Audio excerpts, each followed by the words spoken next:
할렐루야. 신명기 30장 15절에는 이렇게 말씀하고 있습니다. 보라, 내가 오늘날 생명과 복과 사망과 화를 내 앞에 두었나니. 신명기는 그 모세오경의 마지막 책으로서 그 내용, 그 의미는 다시 들려줌, 이런 뜻입니다. 신명기 안에는 이스라엘 백성들이 광야에서 40년 생활을 하면서 여호와 하나님께서 말씀하셨던 모든 부분과 모든 말씀들이 함축되어서 가나안 땅에 들어가기 직전에 다시금 그들에게 경각심을 깨우기 위해서 모세를 통하여 말씀하신 것입니다. 여기에서 우리는 네 가지를 볼 수 있는데, 생명이 있고 복이 있고 사망이 있고 화가 있습니다. 두 가지, 생명과 복은 한 그룹이고 사망과 화는 한 그룹인 것입니다. 그래서 생명과 복은 우리가 천국으로 계속해서 연결되어 있으며, 사망과 화는 지옥으로 연결된 것을 볼 수 있습니다. 그것이 신명기 시대, 모세 시대에 거기에 국한되는 것이냐? 아니죠. 오늘날 동일하게 이 말씀이 우리에게 응한 것입니다. 우리 안에도 항상 생명이 있고 사망이 있고 복이 있고 화가 있는 것입니다. 그래서 이것을 내가 어떻게 취하느냐에 따라서 달라질 것인데, 내가 생명의 노선 안에서 그리스도의 신성한 생명을 받고 하나님의 자녀들이 된 관계에서 그 자녀로서 성장하고 성숙되고 계속해서 일생을 주님께 헌신한다면 우리는 천국으로 연결될 것이고, 그렇지 않고 내 앞에 둔 사망과 화를 자초하면서 그것을 붙잡고 산다면 지옥행으로 직행한다는 것을 잊지 마시기 바랍니다. 성경 안에 커다란 기둥이 두 개 있는데, 솔로몬이 지은 성전에서 야긴과 보아스가 있는 것처럼 성경의 큰 기둥, 하나는 생명이고 하나는 건축인 것입니다. 건축은 생명을 필요로 하고 생명은 건축으로 귀결되는 것입니다. 이렇게 생명의 건축, 커다란 두 기둥 외에 세 가지가 더 있습니다. 하나는 씻음이고 하나는 성화, 거룩이고 하나는 천국인 것입니다. 하나님의 신성한 생명을 받은 사람들이 매일매일의 생활 안에서 씻음으로 우리의 낡아짐, 죄악, 더러움, 이런 모든 것을 씻어내고 거룩에 이르는 그런 상황에서 함께 그리스도의 생명이 자라서 성숙되고 그 성화된 가운데서 천국에 이르는 것입니다.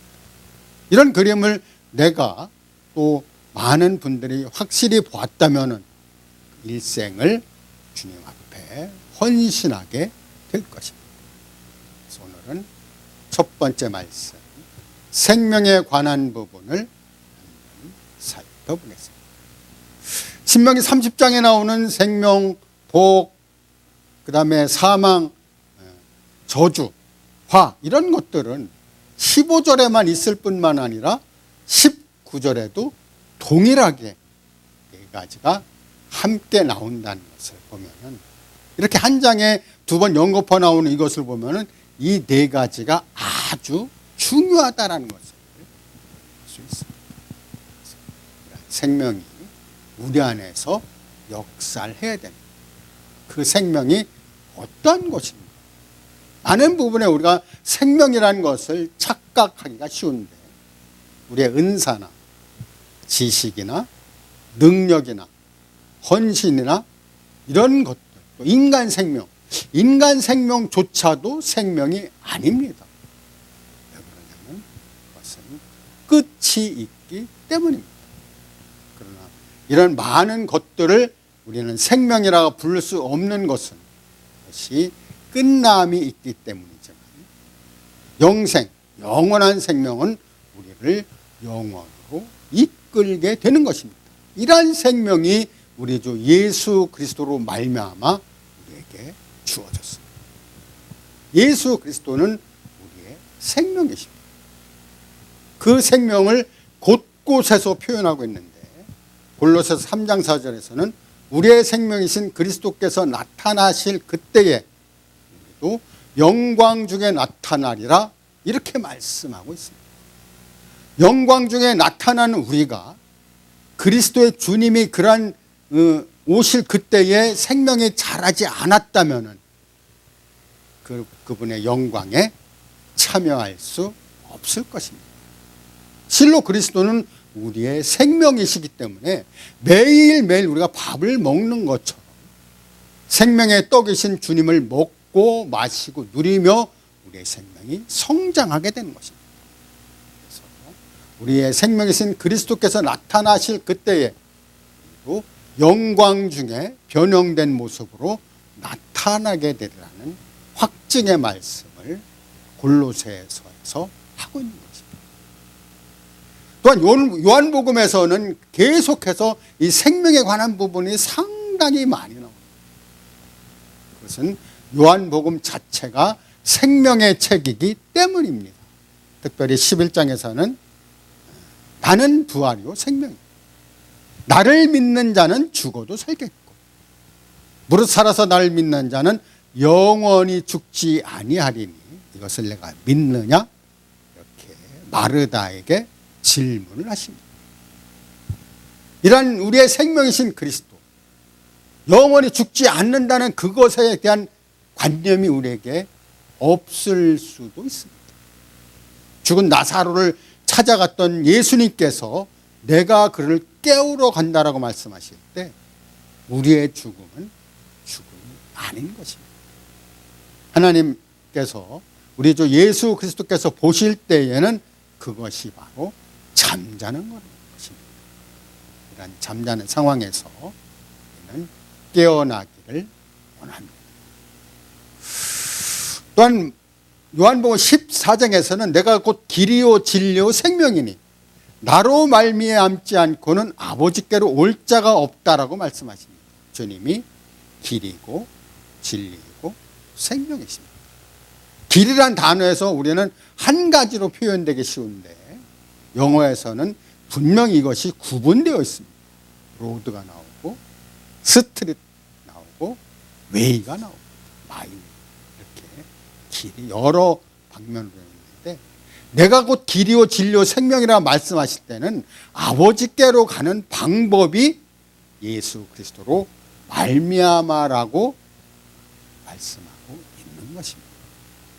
우리는 아버지와의 교통 안에서 아무리 친근하다 할지라도 우리 주 예수 그리스도를 통하지 않고는 직접 교제할 수 없다라는 큰 인식이 있어야 되는데 많은 분들께서 하나님 아버지는 경배하지만 예수 그리스도를 등한히 하는 경우가 있습니다. 그것은 실수를 범한다라고 말씀드릴 수 있습니다. 주님이 아버지께로 가는 방법이자 그분이 진리이고 그를 통하여 가는 것이라면 항상 우리 주 예수 그리스도로 말미암아 모든 일을 수행해야 할 것입니다. 이렇게 주님은 우리의 생명이십니다. 또한 그 요한복음 10장 10절에서는 이렇게 말씀하고 있습니다. 도적이 오는 것은 도적질하고 죽이고 멸망시키러 온 것이요 인자가 온 것은 양들로 생명을 얻게 하고 더 풍성히 얻게 하려 함이라 이렇게 말씀하고 있습니다. 그래서 도적이 오는 목적 또는 주님이 오신 목적을 분명히 대비로 말씀을 해 놓으셨습니다. 그래서 생명을 얻게 하고 더 풍성히 얻게 하려 한다라는 이 말씀을 우리가 주의해서 읽어볼 필요가 있는 거예요. 내가 한번 생명을 얻었다고 해서 그 생명이 나에게 있는 것이 소멸되거나 없어지는 것은 아닙니다. 그러나 이 생명이 자라지 않는다면 그것은 주님이 기뻐하지 않으신다는 것을 보는데, 특별히 고린도전서 13장에서는 내가 어렸을 때는 말하는 것이 어린아이와 같고 깨닫는 것이 어린아이와 같고 또 생각하는 것이 어린아이와 같다가 장성한 후에 어른이 된 후에 이 일을 버렸다, 이렇게 말씀하고 있습니다. 그래서 인자가 온 것은 양들로 생명을 얻게 하고 더 풍성히 얻게 하려 함이라 말씀하신 것은 계속해서 생명을 분배하고 공급하심으로 우리가 그걸 받아들이고 먹고 마시고 누림으로 생명 안에서 성장하고 자라고 건축되어 간다는 것을 볼 수 있습니다. 이렇게 주님이 우리에게 오신 목적이 분명하다는 것입니다. 또한 요한일서 1장에서 이렇게 말씀하고 있습니다. 태초부터는 생명의 말씀하거나요 우리가 들은 바요 본 바요 주목하고 손으로 만진 바 되었다라고 말씀하고 있습니다. 그러니까 생명의 말씀이 어떤 분인가? 말씀이 육신에 있다고 하신 우리 주 예수 그리스도를 말씀하고 있는데, 사도 요한이 90세 되어서 반모섬에 유배 가서 이란 쓴 글이 요한계시록이지만 그가 5권의 책을 썼습니다. 5. 그래서 요한 1서, 2서, 요한 3서, 그다음에 요한계시록, 요한복음까지. 그래서 태초부터는 생명의 말씀하가나요? 우리는 보았고 예수 그리스도 보았고 또 그에 대해서 들었고 그에 대해서 주목하고 손으로 만진 바 됐다. 사도 요한은 그렇게 주님과 아주 친밀한 관계에 있었습니다. 그래서 요한 1서의 서신을 우리가 읽어보면 거기에서 그분이 주님과의 어떠한 친밀한 관계를 볼 수 있습니다. 특별히 5장에서는 아들이 있는 자에게는 생명이 있고 아들이 없는 자에게는 생명이 없다라는 것입니다. 그 아들이 있다 없다라는 구분을 어떻게 짓느냐? 내 안에 그리스도가 계신가? 아니면 여전히 나는 하나님을 경배의 하나님으로 또 항상 존경하고 사랑하는 하나님으로 하늘에 계신 하나님 이렇게만 해서는 안 된다는 거죠. 우리 주 예수 그리스도는 우리 안에 내주하셔서 우리가 긴밀한 교제도 하시고 긴밀한 사랑도 하고 이렇게 하면서 우리 주님을 사랑하고 함께하게 되는 것입니다. 이렇게 내주하시는 하나님을 믿는 것과 멀리서 경배하는 이런 모습은 천지 차이가 있다는 것을 볼 수 있습니다. 이렇게 생명 안에서 우리는 강건할 뿐만 아니라 생명 안에서 자라고 성숙되는 그러한 모습을 볼 수 있습니다. 그러면 하나님만이 이런 모든 것에서 이 생명에 관해서 그리스도에게 생명을 주셨지만 그럼 하나님은 어떤 분이신가? 하나님도 생명이십니다. 아까 우리가 신명기 30장을 읽었죠. 거기에 30장 20절에서는 그는 우리의 생명이시오. 하나님은 우리의 생명이시오. 이렇게 되어 있습니다. 하나님은 우리의 생명이십니다. 하나님을 통하여 우리는 생명을 공급받습니다. 하나님을 통하여 하나님의 모든 풍성을 우리에게 전달해 주시고 계속해서 분배하십니다. 그래서 하나님의 생명이시라는 것을 우리는 에베소서 4장 18절에서도 살펴볼 수 있습니다. 그는 우리의 생명이시라는 거죠. 그리고 하나님의 생명에서 떠나 있도다. 이 떠나 있는 그 사람들은 무지한 걸로 인하여 자기의 생각대로 자기의 마음대로 생활하는 모든 사람들에게 하나님의 생명에서 떠나 있다라고 말씀하고 있는 것입니다. 그래서 하나님의 생명이시고 그리스도가 생명이십니다. 또 한 분이 계시는데 그분이 생명이십니다. 요한복음 6장 63절에서는 살리는 것은 영이요 육은 무익하니라. 내가 너에게 이른 말이 영이요 생명이다. 그래서 하나님께서 예수 그리스도 통하여 말씀하신 그 말씀 자체가 성령이고 생명이라는 것입니다. 그래서 하나님이 생명이시고 그리스도가 생명이시고 성령이 생명이십니다. 이 셋의 관계는 불가분 나눌 수도 없고 또 분리해서 볼 수가 없는 것은 그 셋이자 하나이신 삼위일 하나님이시기 때문입니다. 많은 분들이 삼위일체 얘기하는데 저는 거기에 대해서 동의하지 않습니다. 셋이자 동시에 하나이신 분. 삼위, 위격이 셋인 분이 한 몸이다. 이거 아니죠. 삼위일, 셋이자 동시에 하나이신 분. 그것은 창세기 1장에서도 그 사상을 찾아볼 수가 있습니다. 자, 우리가 우리 형상대로 사람을 만들고 그로 바다의 고기와 육축과 땅에 기는 모든 것들을 다스리게 하자 하시고 우리의 형상과 우리의 모양대로 사람을 만들고 그때 하나님께서 나의 형상과 나의 모양이 아니고 우리의 형상과 우리의 모양대로 사람을 만들자고 할 때 이 삼위일 하나님이 창세기 1장에서도 언급된 것을 볼 수 있습니다.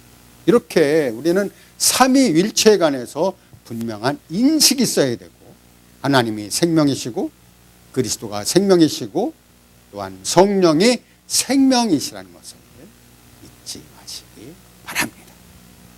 이러한 생명이 또 나타난 것이 어떻게 나타났는가? 원천은 아버지, 또 아들은 솟는 셈이고 그 영은 우리에게 흐름, 생명의 흐름을 느끼게 합니다. 특별히 요한복음 4장에서 수가라는 동네에서 우물에 물 길러온 여인과 예수님이 말씀하십니다. 그 예수님이 이렇게 말씀하십니다. 내가 물 좀 달라 하니가 어떠한 사람인 줄 알았더라면 내가 그에게 생수를 구하였을 것이요 그가 너에게 생수를 주었으리라. 사마리아 여인이 그 얘기를 듣고 깜짝 놀랐어요. 이게 무슨 얘기냐. 우물가에 있는 이 우물에서 그 사마리아 여인에게 물 달라고 한 그런 상황에서 그 물 달라고 한 그 사람이 도리어 생수를 준다? 이 야곱의 우물은 깊은데 당신은 두레박도 없고 어떻게 이 생수를 구하겠습니까? 이렇게 묻고 있는 것입니다. 이것은 상당히 오류가 있는 것입니다. 그 예수님이 말씀하신 생수와 그 여인이 말한 생수는 다른 것이죠. 야곱의 우물을 그 여인은 말했고 생명수의 강에 있는 그 생수를 예수님이 말씀하신 것입니다. 그래서 이 물을 먹는 자마다 이 야곱의 우물에 있는 물을 먹는 자마다 다시 목마르니와 내가 주는 물을 먹는 자는 그 속에서 영생하도록 솟아나는 샘물이 되리라 이렇게 말씀하고 있죠. 그러니까 그러한 샘물, 그러한 생수를 우리는 모두 갖고 있습니다. 왜냐하면 우리 안에 예수 그리스도가 계시기 때문입니다. 또한 요한복음 7장에서는 명절 큰 날고 큰 날에 예수께서 서서 외쳐 가라사대 누구든지 목마르거든 내게로 와서 마시라. 나를 믿는 자는 성경의 이름과 같이 그 배에서 생수의 강이 흘러나리라 이렇게 말씀하십니다. 주님께 온 모든 사람들에게 주님이 공급한 생수로 말미암아 그 배에서 생수의 강이 흘러난다라는 것을 볼 수 있습니다. 이렇게 생명과 생수는 동일하게 연결되는 것입니다. 창세기부터 강이 에덴에서 발원하여 흐르는 그 강이 계시록 22장에 가면은 생명수의 강이 보좌로부터 쫙 흘러내리는 이라는 것입니다. 성령은 실로 생명의 책입니다. 또 생명수의 강의 책입니다. 이런 강의 흐름 안에서 우리는 마음대로 헤엄치면서 자유를 누리고 생명을 만끽하면서 생명 안에서 성장하고 그 생명을 통하여 하나님의 모든 것을 찬양하고 높여드리고 또 생명에 자라서 함께 새 예루살렘으로 연결되는 것입니다. 생명은 100번을 강조해도 결코 지나치지 않습니다. 항상 생명수에 강해서 생명을 취함으로, 생명을 계속해서 공급받음으로 그리스도의 장성의 분량에 이르는 우리 모든 사역자님들이 되시기를 주의 이름으로 축원합니다.